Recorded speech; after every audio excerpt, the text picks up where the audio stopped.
Hey lighting fanatics! Today we are going to be taking a look at my lighting finds from yesterday as of the time I'm recording this video. I went to 3 different thrift stores: the Key Training Center in Crystal River, Florida, a new Key Training Center, well it's not new, but it's new to me, Key Training Center that I've never ever been to, which is in Homosassa, Florida, I believe. And that was my first time going there. And the Restore in Inverness, Florida was the last place that I went to.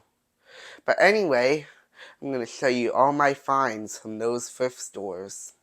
And before we get into that, I just wanted to mention that this is the first video that I'm ever recording with my new iPhone 14. So hopefully there'll at least be a little bit of a quality increase. I'm not sure how much better the camera on the iPhone 14 is than the one on my old iPhone 8. It's the same 12 megapixels, but I don't know if there's going to be some other type of quality increase. But anyway, let's go ahead and jump into the video here. So these finds right here are the ones that I got at the Crystal River Key Training Center. So we'll start up here with this fluorescent lamp. It's a GE 18-inch garage and basement, which just means cool white, F15T12. And there's the etch on that. Unfortunately, this bulb doesn't work, despite the fact that if I take it out here, it looks brand new. I mean, there's no blackening or anything on it, but it doesn't work. Try it on a preheat fixture, and all it would do is it would heat the ends and try to strike. It wouldn't even get a little bit of a strike ever. It would only heat the ends and then go out. So unfortunately that lamp must be defective from the factory or something, because it just does not work. So that sucks. But I do have this fluorescent lamp here, a StickUp F6T5 cool white lamp. But that's not what's in here.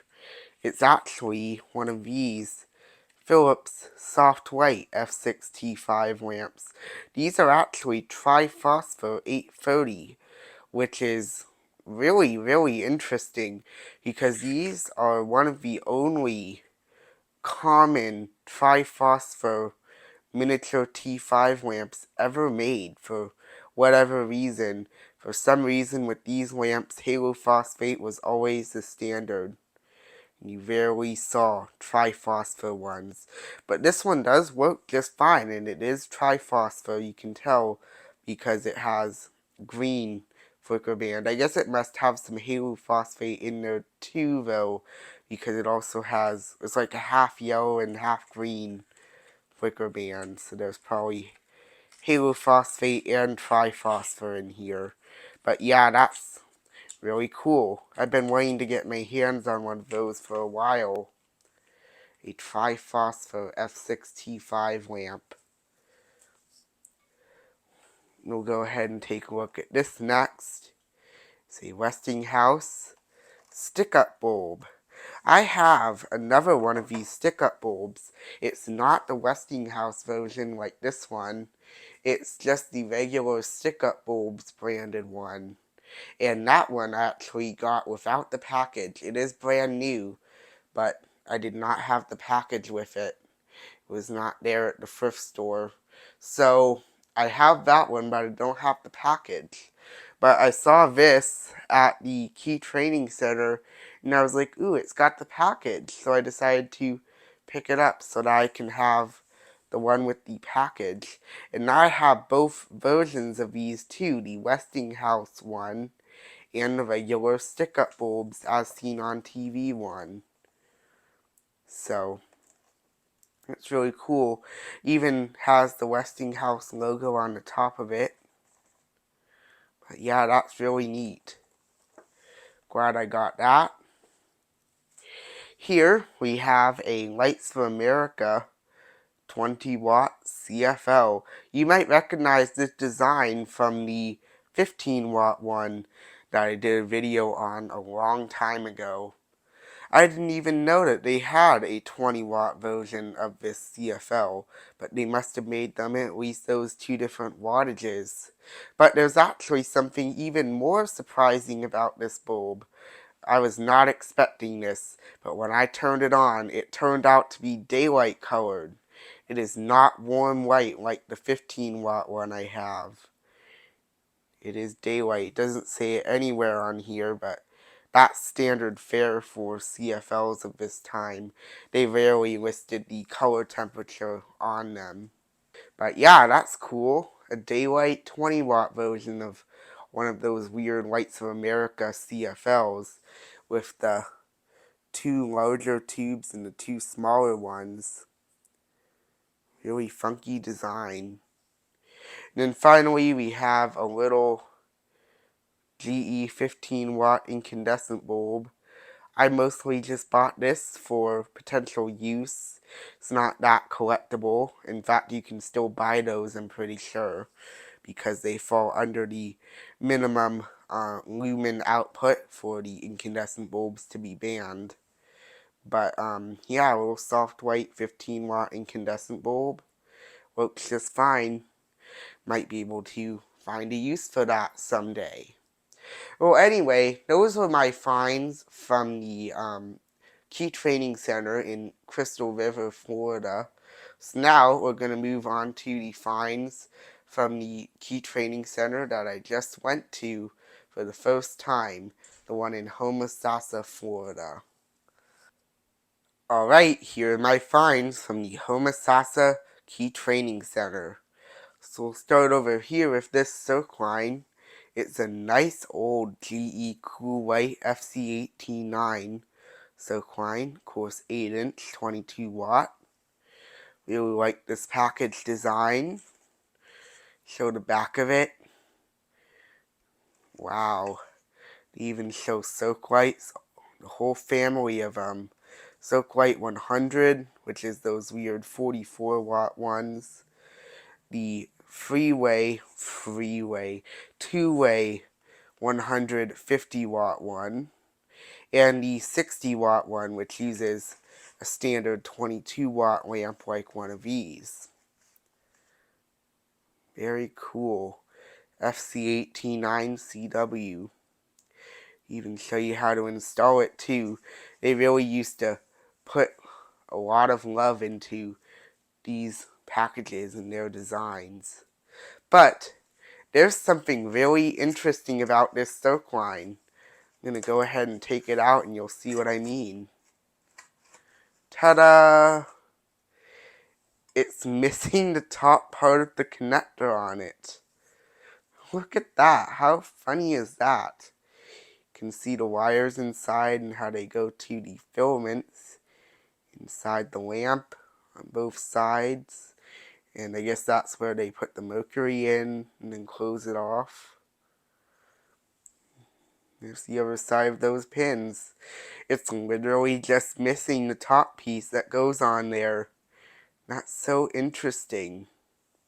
There's the etch on that, really nice. They always say rapid start on them because these Circlines are technically rapid start lamps, but they do work on preheat just fine. At least I'm pretty sure that's how these are. They are rapid start lamps. Or maybe they're preheat rapid start like the F40s. But yeah, that is just super interesting. You can see how the thing kind of has like the rim on it here so that can snap over it. Yeah, really interesting. The lamp still works perfectly fine actually. I tried it in my Circline adapter that I got recently and it works just fine. It's just so funny because it's missing the top of it. So yeah, that's really interesting. I think that looks really cool. Kind of a neat thing about it, so that's why I picked it up. But yeah, it works just fine. The only thing wrong with it, literally, is that it's missing that top piece. That is so interesting to me. I wonder if someone bought this at the store and went to use it only to realize that it was missing that top piece, and then they put this one away somewhere and bought another one, and that's why it was never used, even though they probably could have still used it because it does still work after all. But anyway, there's the broken Circline, kind of broken. And then here we have 5 of these. These are all the same thing. GE FC8T9 Eco lamps. These are plug-in CFLs. 13 watt, 2-pin preheat, so they have the built-in starter. Compact fluorescent lamp. There's the side, back, other side, top, bottom, F13BX/841/Eco. And they actually had a whole bunch of these. They had probably 10 or more. And I looked through all of them. Some of them actually were broken inside the packaging. And some of them just had weird phosphor imperfections. So I ended up picking out the 5 that were in the best condition. And I ended up buying those. And some of these still have phosphor imperfections, but overall they're alright compared to the other ones that were there. And they all work just fine. Go ahead and show this one. This one's pretty good.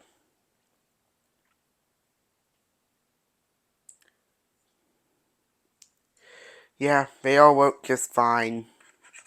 So, no worries about that. Put that back in here. And, these were kind of pricey. They were $2.75 each. I tried to get the price down. I tried to ask them for a discount. But, they would not give me a discount, so I just went ahead and bought them. But at least it's probably much cheaper than buying them new. So if I ever need a bunch of those, or I need replacements over time, if I get a fixture for those, then hey, I have them. Well, anyway, now I'll go ahead and move on to the one thing that I got at the Inverness Restore, and I think you guys are going to really like this one. Alright, here we are. And it is a torchiere or however you pronounce it, I'm not quite sure, floor lamp. And you might think, just from looking at it, that it's like a halogen one, because you know it's not really deep enough to have incandescent bulbs, so it's probably like halogen or something. Well, what if I told you that that is not what this is? It's something much cooler than that. Go ahead and get up there and show you what's actually in there. Alright, here we are at the top of the floor lamp. Let's look in and see what's in there. Wait, what is that? Yup, it's a 2D fluorescent lamp. This is a 2D fluorescent floor lamp. How cool is that?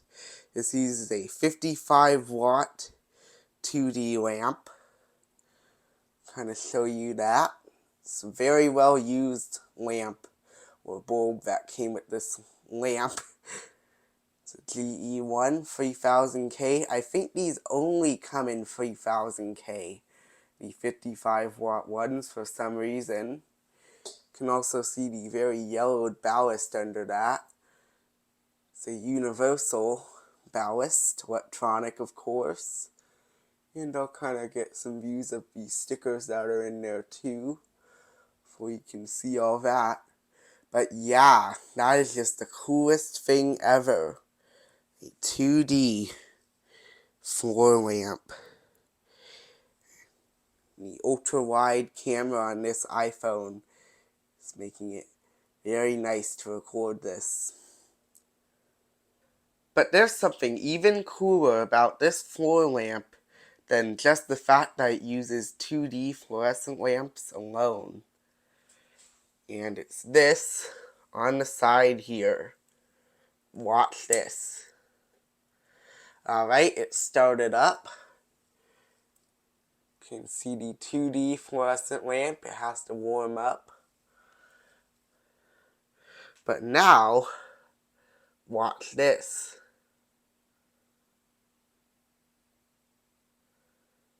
It's dimmable. It is full range dimmable. How neat is that? It is full range dimmable. Of course, it's not very good dimming at all because it is fluorescent and there are limitations with dimming fluorescent lamps. But it's dimmable. That is like the coolest thing ever. Not only is it 2D fluorescent, it's dimmable. That is just so cool. Dims to maybe half the brightness that it is on full. But yeah, that's just super neat. A 2D floor lamp that is dimmable. I do have a new 2D bulb coming for this lamp from eBay. Hopefully it arrives here safely. This bulb that is in here right now kind of exhibits some kind of weird end-of-life phenomenon where sometimes as it's warming up, if it's set to the full brightness setting, it will actually flash on and off until it gets up to full brightness. But you can mitigate that by dimming it down a little bit, even if it still looks like it's at full brightness but it's dimmed a little bit. It will stop doing that. But I guess this ballast must have some kind of end-of-life control in it that keeps getting triggered. But yeah, super cool. 2D fluorescent floor lamp. There's the normal setting once again for the phone camera. Well, there you have it. The amazing triple thrift store lighting haul, including the broken Circline, the fluorescent lamps, the CFLs, the incandescent bulb, the battery-operated StickUp Bulb, and the 2D torchiere floor lamp. Well, if you enjoyed what you saw, be sure to leave a like down below, feel free to leave a comment, and if you want to see more cool lighting videos in the future, be sure to subscribe. See you next time.